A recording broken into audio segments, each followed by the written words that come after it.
Vous écoutez Dans notre communauté.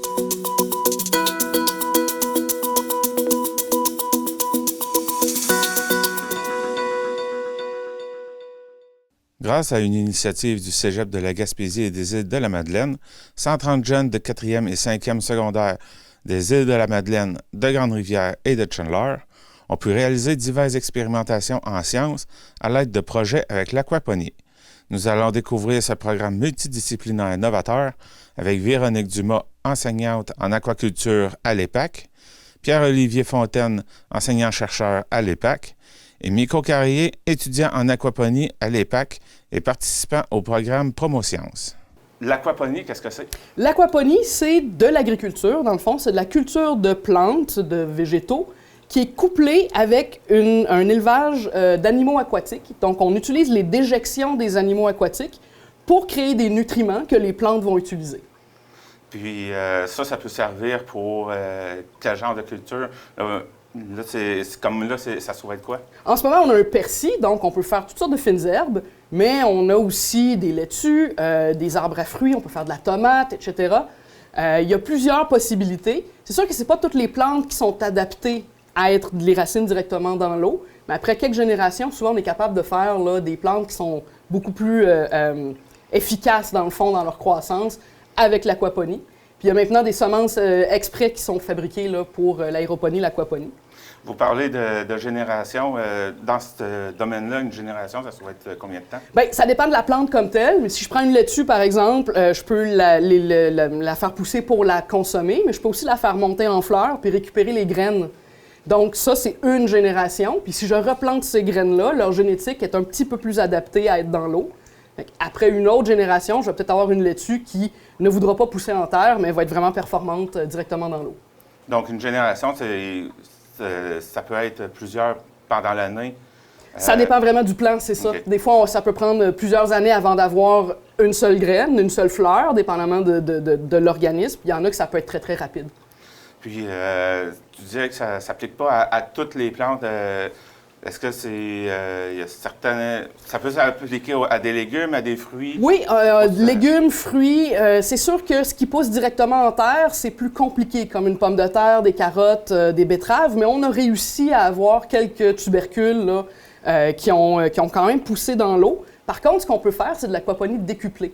Donc, avoir un aquarium ou un bassin avec des animaux et récupérer cette eau-là et puis aller arroser nos plants qui sont en terre.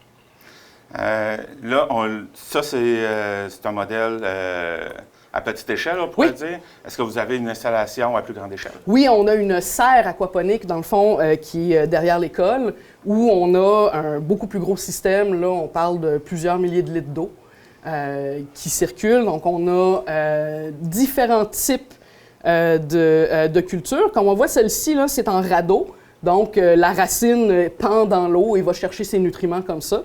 Mais on peut utiliser aussi des baies d'argile, des lits profonds pour des plantes qui auraient des racines plus costaudes, qui auraient besoin de plus de support. On peut avoir une grande variété là, de production. Là, on a un écrevisse, on a deux écrevisses en fait. Il y en a un qui est caché. Oui. Est-ce qu'on peut utiliser d'autres espèces? Oui, normalement, l'aquaponie, ce qui est le plus connu, c'est avec des poissons. C'est sûr qu'il y a des réglementations à respecter selon la grosseur de l'élevage puis le type de poisson qu'on utilise, mais les gens pourraient avoir un tout petit aquarium à la maison, s'installer un petit radeau par-dessus leur poisson rouge puis faire de la fine herbe. Donc ça, on pourrait faire ça à domicile aussi? Absolument. Est-ce que c'est quelque chose qui pourrait être éventuellement encouragé, vu tous les soucis d'aliments qui coûtent plus cher? Puis, oui, effectivement. Puis c'est aussi, au niveau de la récupération de l'eau, c'est intéressant parce que c'est un circuit fermé. Donc, on n'a pas toujours de l'eau neuve qui s'ajoute. La consommation d'eau est quand même réduite. Et on peut produire ses propres légumes, ses propres fines herbes, quelques fruits à la maison. Il y a même des gens qui, de plus en plus, commencent à dédier un garage ou une pièce au complet avec une petite piscine, puis ils mettent du tilapia là-dedans, etc.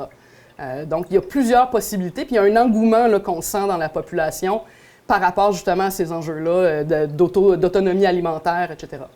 Bien, merci beaucoup. Maintenant, on va aller voir Pierre-Olivier Fontaine concernant le programme qui a été mis en place autour de l'aquaponie. Ça fait plaisir.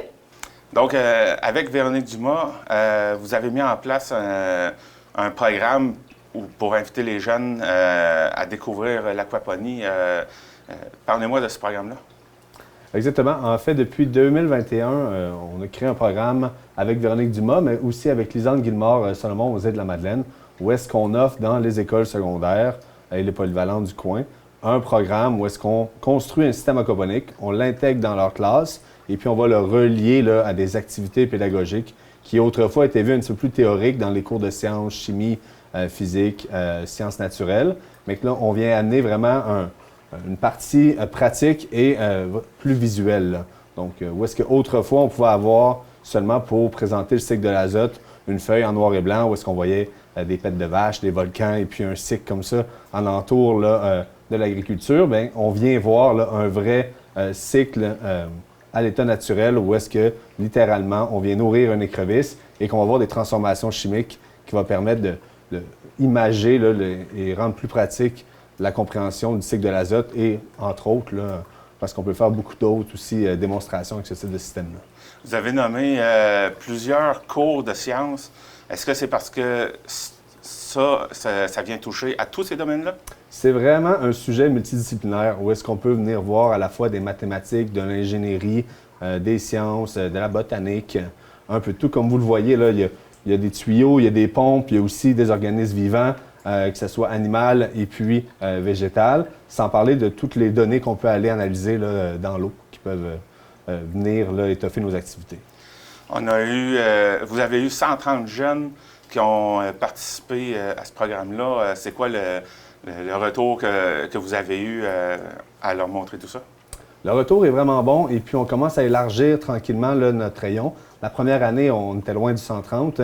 On était concentré surtout sur les classes secondaires 4-5. Depuis, on a étalé aux Îles-de-la-Madeleine en allant là, visiter aussi les classes du premier cycle. Et puis, la réponse est vraiment bonne, surtout dans la MRC du Rocher-Percé. On a spécialement choisi des classes qui n'avaient aucune fenêtre pour mettre un système avec une lumière artificielle. Et puis, ça vient vraiment là, amener une toute autre ambiance à la classe là, de type bunker, où est-ce qu'il y a un soleil artificiel maintenant, des plantes qui poussent. Donc, ça change l'ambiance, en plus d'amener des activités pédagogiques. C'est quoi l'avenir du programme? En fait, cette année, on a augmenté de 2 écoles à 3 écoles. L'année passée, dans sa première mouture, on était seulement à la polyvalente des Îles et puis l'école de Grande-Rivière. On a rajouté là, la polyvalente de Chandler.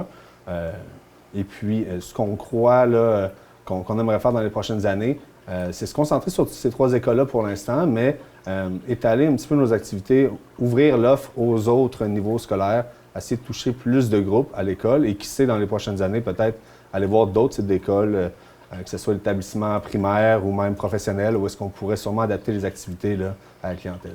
C'est quoi la raison d'avoir ciblé uniquement secondaire 4 et 5 en ce moment? On a commencé avec le secondaire parce que pour nous, c'est une clientèle assez naturelle. On est au cégep, secondaire 4-5, c'est assez proche de nos groupes. Ça nous permettait aussi de faire des activités qui, en même temps, pouvaient faire de la promotion pour le cégep, potentiellement là, faciliter la transition secondaire-cégep. Et puis maintenant, l'engouement est tellement là. Et puis les enseignants en veulent plus. Donc, on est prêt à ouvrir aussi l'offre vers les autres niveaux.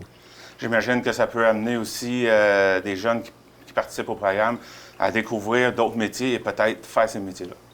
Exact. C'est vraiment là, amener un petit peu d'ouverture, leur montrer d'autres techniques, peut-être des choses qu'ils n'avaient pas encore pensées. C'est une introduction aux sciences aussi qui peut éveiller là, la piqûre chez certains des étudiants. Est-ce que vous avez des commanditaires pour vous aider dans ce projet-là? Je vous parlais d'un engouement là, de la clientèle étudiante puis des enseignants. On a aussi vu un engouement dans le milieu parce que les commanditaires, là, on en a environ une dizaine sur le projet, que ce soit la Caisse des jardins, des donateurs privés, on a l'école, on a aussi les villes qui sont embarquées dans le projet, donc la ville de Grande-Rivière, on a la municipalité aux Îles-de-la-Madeleine, on a la MRC du Rocher-Percé qui est venue contribuer aussi, le gouvernement du Québec, Mérinov et même le club aquaponique de l'EPAC, le Serre-la-Pince. Bien, merci beaucoup. Maintenant, on va rencontrer un étudiant qui a participé au programme. Donc, qu'est-ce qui t'a amené à participer à ce programme-là? Donc, j'ai beaucoup d'intérêt pour les aquariums, le vivant, les plantes et l'aquaponie. C'est ce qui m'a amené à faire ce programme. Puis, dans le programme, tu trouves à aider les jeunes, à leur montrer comment ça fonctionne. T'aimes ça? Oui, donc je vais dans les écoles secondaires avec Pierre-Olivier et mes collègues. Et on présente des ateliers sur l'aquaponie pour leur présenter un peu c'est quoi l'aquaponie. Tes tâches, ça saurait être quoi? Donc tout d'abord, on a construit des systèmes aquaponiques semblables à celui-ci.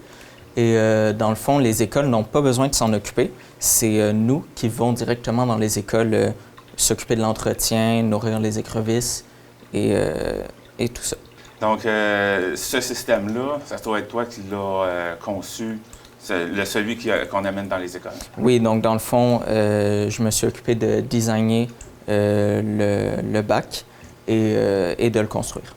Puis, participer à ce programme-là, tu voudrais continuer ça tant que le programme va exister? Oui, tant que je suis au cégep de Grande-Rivière, je compte continuer de participer à ce programme-là. Donc, merci beaucoup et bonne continuité dans le programme. Merci.